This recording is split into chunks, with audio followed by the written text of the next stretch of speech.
Hi there and welcome to the channel, and I thought I'd begin the month with a book haul, and this is rather a large one. What I'm going to share with you came from two sources.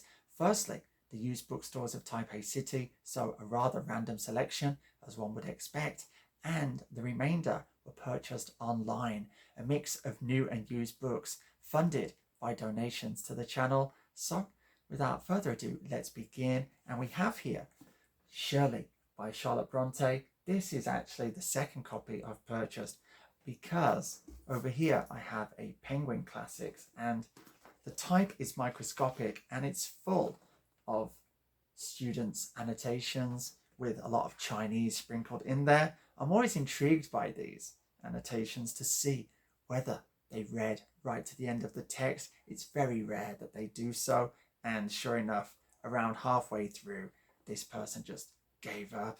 What a shame. This one does have a considerable amount of underlining all the way through, so congratulations to this person. And the other thing I'd remark upon is the terrible choice of art on the cover. This is actually by an artistic genius, J.M.W. Turner, no less, but not his finest effort. While this one is equally bad, and it's by Joseph Wright of Derby, who also painted many magnificent pictures. So very disappointing selection there, Penguin.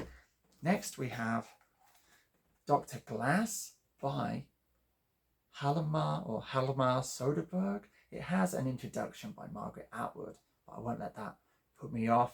And this is from the turn of the century, and it says, stark, brooding, and enormously controversial. Well, we'll give it a try. Next, this next book was certainly controversial. Lady Chatterley's Lover by D.H. Lawrence. I think I've got 5 or 6 different editions of this, so no harm in having another one, and this was exceedingly cheap. Another classic next. I have a couple of copies of this, 2 different editions. It's John Cleland's Fanny Hill, or Memoirs of a Woman of Pleasure. This is so entertaining. It's a real riot, isn't it? Who's this picture by on the front? Let me see. The cover shows, I can't quite after. Oh, okay, so it's just after the style of someone else, but it's rather delightful. A gentleman with his lady of the night, I presume. Okay. Next we have some contemporary novels, well, relatively. Penelope Fitzgerald, Innocence, with a rather beautiful Italian building there on the cover. I've never read any Penelope Fitzgerald, but I understand she's meant to be quite a writer, so we'll give this a try. And then another excellent female writer, it's Rhys. What do we have here? After Leaving Mr. Mackenzie, beautiful art there.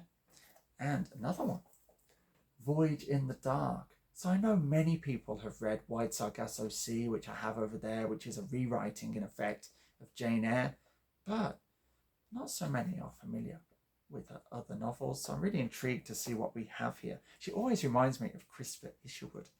Don't know quite why. Their lives seem rather similar in some way. Then, In a Dark Wood by Joseph Luzzi, and he is a professor, a wonderful professor. I watched a lecture he did on Boccaccio, Dante, and Petrarch, and it was just fantastic. And this is actually an uncorrected manuscript, not for sale, but it's all about how Dante helped him survive a personal crisis, and I'm really hoping for big things from this. Then we're going back quite a few centuries, aren't we? Well, millennia. In fact, it's Aristotle's Poetics, which I picked up for pennies. I've read this many years ago, but why not just have another copy to keep on the side? No notes in this one. Then James Baldwin. I read his Giovanni's Room, which wasn't that great in truth, but I'm willing to give him another try. So what's this called? No Name in the Street. So Giovanni's Room was his second novel. This one must be a later one. So hopefully he's developed somewhat and come up with something better this time around. Poetry next. It's Tennyson with his Idylls of the King, his Arthurian romance. And I do have a Tennyson book over here. I'll just go and get it. Yes, I have this one also, but this only has sort of excerpts from Idylls of the King, whereas this is the whole poem. And I'm really looking forward to reading this too. I know not everyone finds Tennyson to their taste, but I'm rather taken with his narrative poetry, and I love Arthurian romance. Next, another classic by the first important writer in English. It is Geoffrey Chaucer, of course, and it's his Troilus and Cressida. I believe the story is taken from Boccaccio as well, and was also a play by Shakespeare, of course. This also can't wait to get into. A completely clean copy, actually. Very unusual with these kinds of books, because it is usually undergraduates that are reading these. No one else seems too interested, do they? Okay. Then, classic American literature. It's Thomas Wolfe's Look Homeward, Angel. I used to live in the US, in Tennessee, and I've driven past where Thomas Wolfe had his family seat, and I didn't visit actually, but it was in the Carolinas. He is a great writer. Wow. Just the grand vision one finds in his writing. Some of you may be aware of the fact that he was prodigious in his output, and occasionally his manuscript pages would be stacked and just measured, and he'd have produced like a yard of writing. That's how deep the pages would be, but great writer. Then some history. I kind of had to pick up a book. It was like buy 4 and get 1 free. So I was just obliged to choose something that I didn't necessarily want, really. And so I went for another book about Elizabeth. I'm a sucker for these. I've got so many now. But what I really like are the plates. So let's see what they've provided us with this time. Are they in colour or not? Oh, Elizabeth I at her accession. And then what do we have here? Oh, Robert Dudley, Earl of Leicester. Oh, look at his clothes. Absolutely wonderful there. I should note this book is by Alison Weir. Okay. Then, oh, William Cecil, Lord Burleigh. Okay, a very important figure. Oh, Philip II of Spain and Mary with their little dogs. Oh yeah, that's charming as well, isn't it? Just a shame they're not in colour. Let's wind through. Is the second one? No, we don't have any colour. Francis, Duke of Anatole. Oh, look at these gentlemen. It's Sir Walter Raleigh and Sir Francis Drake. Okay, so, yeah, very entertaining. Let's put that there. Next, we have some literary criticism. This is a nice hardback. It's by Edmund White, and it's about Proust, that magnificent artist. And I've read some of this, actually, and it's just very beautifully written, and it's very nice, very nicely produced, actually. I'm not sure who publishes this. Let's have a look. Viking. Okay, Viking. And this is part of a series, so you can also have Peter Gay on Mozart, Jane Smiley on Charles Dickens, Mary Gordon on Joan of Arc. Okay, so you could collect these if you wished. Yeah. Has deckled edges, but we won't be put off by that. Then it's this, the Library of America. I love these. If you see these in a bookshop, don't really worry about who the author is on the front. Just buy them. They're magnificent books, printed on a wonderfully white paper. And this has some illustrations. I didn't notice that. So it has Little Women, Little Men, and Joe's Boys. I've often thought Little Women is one of the greatest titles for a work of literature in the entirety of literary history. A book just can't fail. Such a simple title and so memorable. Little Women. I'm not sure about Little Men. Somehow that doesn't work, does it? It makes you think of very tiny men, whereas Little Women does, to my mind, denote girls maybe on the cusp of womanhood. Yeah, but there's just something about Little Men makes me think, yeah, like Lego men. Strange that. If anyone has any answers to why that is so, or if it's just a malady peculiar to the disappointed man, you can tell me in the comments. And finally, from the used bookstores, it's Thomas Hardy, The Woodlanders. That has a very charming picture, but let's see. I say but because I'm not really into these movie adaptation covers, and it is a movie adaptation. Rufus Sewell and Emily Wood.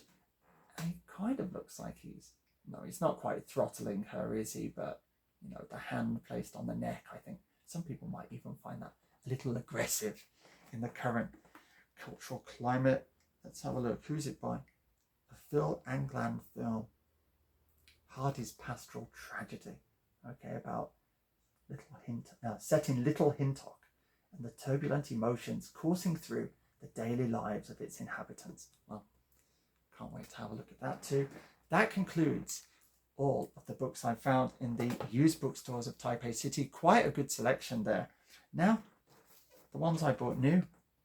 And we have first this. I bought it for my research. Book Wars. I have to have a good understanding of developments in the world of publishing since the debut of Amazon.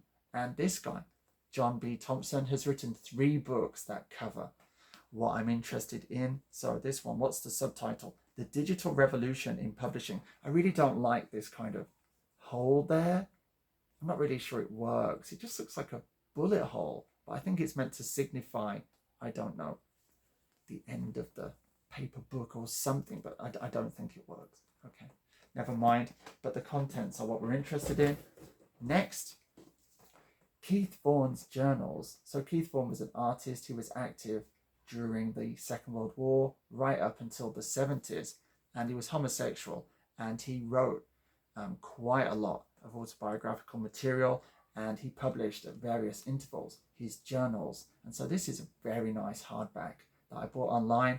This can retail for over $100 US, and this copy was considerably cheaper. I'm very happy because the condition is excellent, printed on beautiful paper, really nicely set, and has some sketches by Vaughan dotted throughout.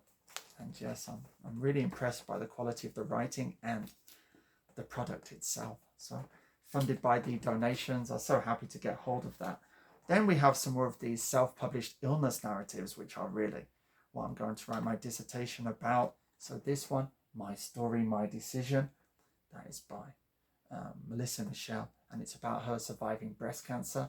So she was a walking miracle, it says on the back. Well, excellent.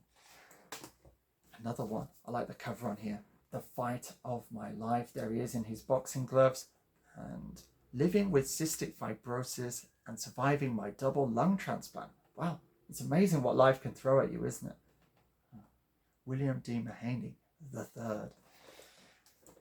And another book about the publishing industry, and it's actually about Amazon. And this guy, Mark McGill, he's a really engaging writer.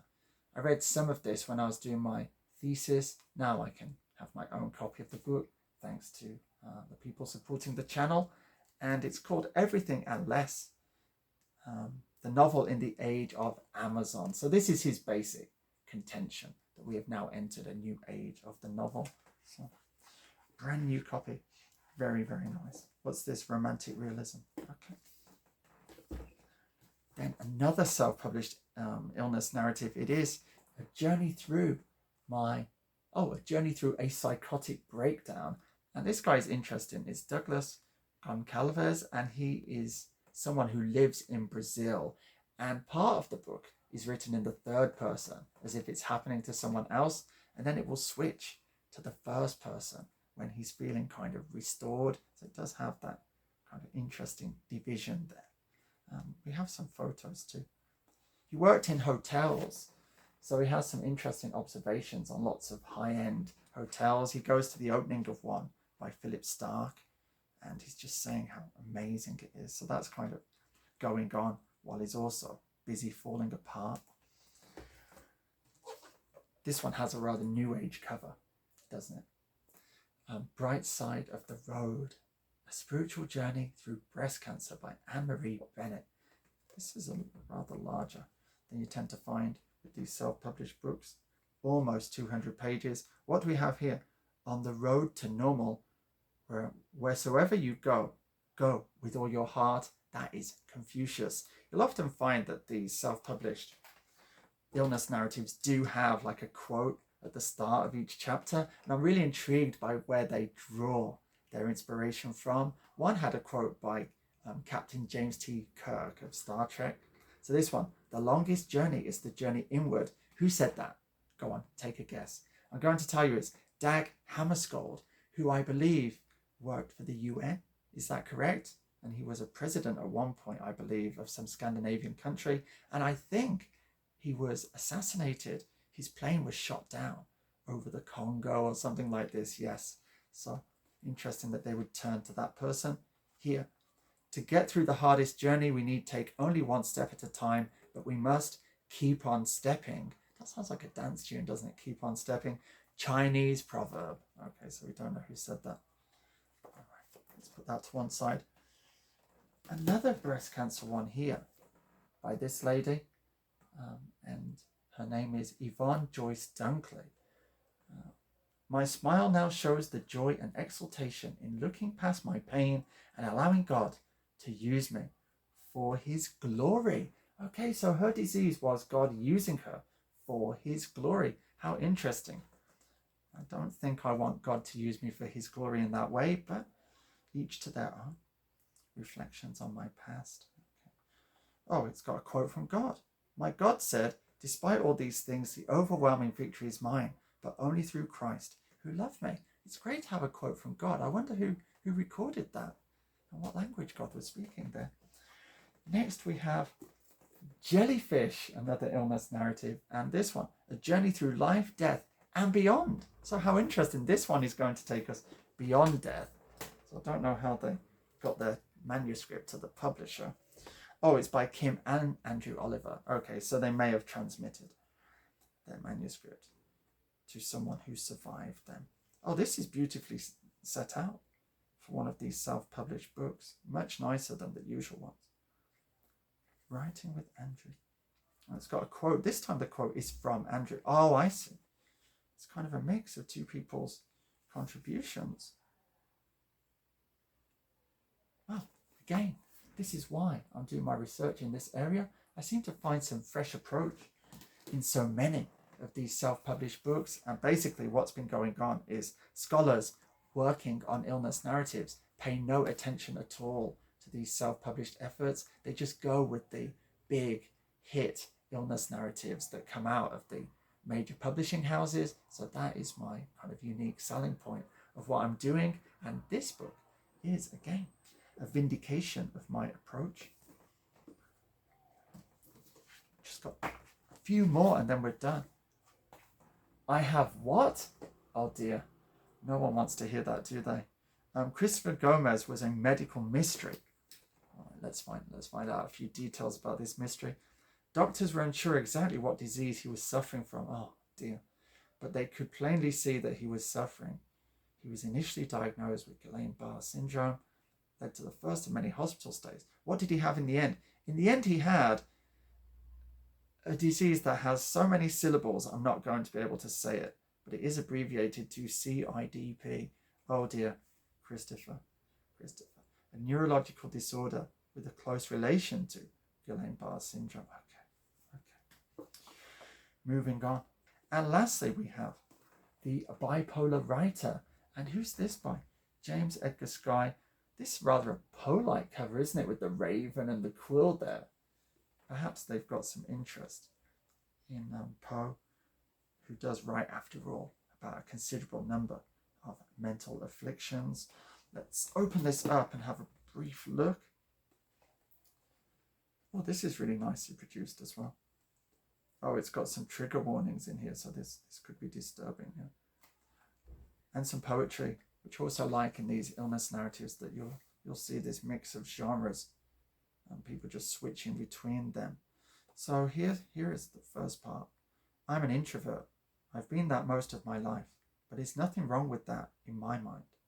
I don't consider this a part of my mental illness, instead a side of me that has always been a part of my existence.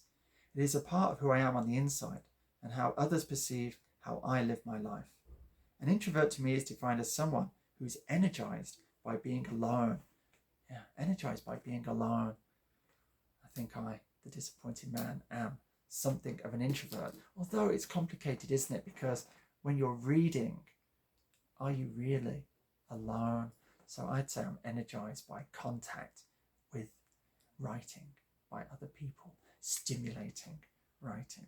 Yeah, but if I just was deprived for my books and had to sit in this room with no shelves and was just there, as if you're in solitary confinement. No, I don't think I would be happy with that. So I think maybe I've become confused at various points in my life about how much of an introvert I am. I've probably been more introverted than I needed to be.